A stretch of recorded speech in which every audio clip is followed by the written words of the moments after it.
Hey everybody out there, Chris here, and welcome back to another comic book review. And in this review, I am going to be reviewing the Batman Superman one-shot straight out of Future's End. And unlike most of the other books, this book takes place 4 years later instead of 5 years later. It's right after the war that has gone on between Earth 2 and Earth Prime in the DCU. And Batman wakes up in a hospital bed because apparently he got really beaten up during the war. And throughout this whole book, he's writing a letter to Superman because apparently this book I liked a lot because, again, it delves a little bit more into what happened to Superman after the war. And it doesn't give us the whole story about what completely happened to Superman. What we do find out in this book is Batman did something Superman didn't like during the war.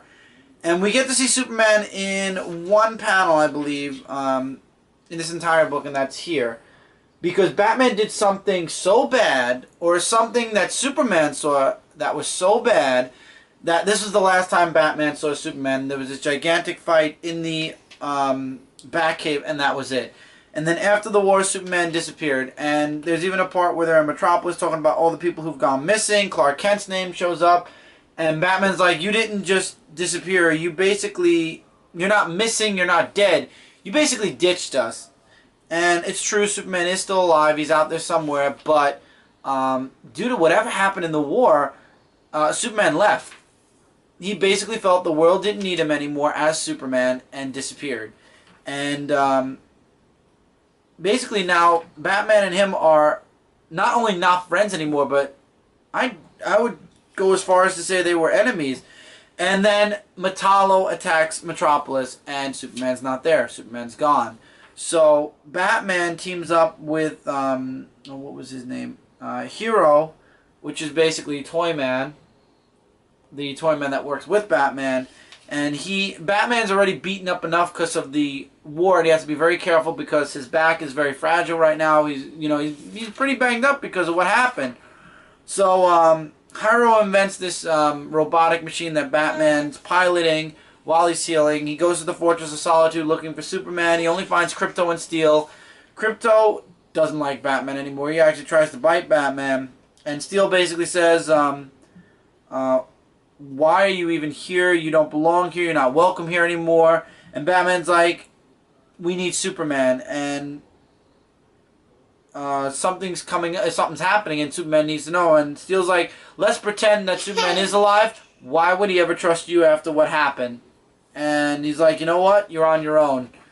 So Batman's like, fine, I am on my own. And he goes off and he fights Metallo and he wins. However, at a great cost. I also like, there are two characters that I'm very interested in seeing what exactly happened. Superman is gone. He's disappeared. And he no longer is friends with Batman. He's no longer dating Wonder Woman. And I like the development of that. And Batman, from what we saw in the Batman book, is so broken up that he's trying to clone himself because he can no longer be 100% Batman. And in this issue, it ends with Bruce Wayne completely blowing his spine or breaking his back for the last time. And basically there's nothing that can be done.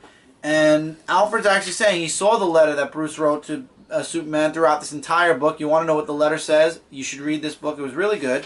In the end, basically, he tries to call out for Clark. Clark doesn't show up, and he's like, you know what? You think you're too good for the world? Fine. The world will just have to settle for me. And it, of course, leads into other Batman books. But in several Batman books, Batman was either beaten up really badly, or in this book, for example, completely broken to the point where he's never going to be 100% again. And obviously that leads into him getting the spinal, the thing that attaches to his back, which, what's the word I'm looking for? Acts as his own spine, and he still is Batman, but he's not the Batman we know now where he's 100%, he's not broken up inside and unable to completely be Batman anymore. So it was interesting to see Batman's development, like what happened to him after the war, and also to add more answers to the mystery of what happened to Superman and why is he gone. Out of 5 stars, I would say this was a 3.5 to 4 stars. I enjoyed it. The artwork was good. Again, it's just another story. It just adds on to what's happened to Bruce Wayne. Doesn't really pertain to the whole Future's End. And it does tease a little bit more about what happened during the war, that Batman did something Superman didn't agree with. He did what needed to be done. What was it? We're not going to know until World's End, if not at all, because this is supposedly a possible future, but not a definite future. So I guess we'll have to wait and see what happens with DC's darker future, whether it truly will be dark or it'll be erased thanks to the events in Future's End. I guess we'll have to wait, like I said, and find out. But all in all, good read. And with that, that's it for this review, guys. Don't forget to check out comic-related, Comic Frontline, and Zone4Podcast.com. Together, we are your #1 source for comic-related news, reviews, and a whole bunch more. Feel free to leave your comments below whether you agree or disagree, what your thoughts are of this book. And 5 years later, or 4 years later, because most of these books are 4 years later. And until next time, everybody, take care, keep reading, keep collecting, and I will see you guys in the next video.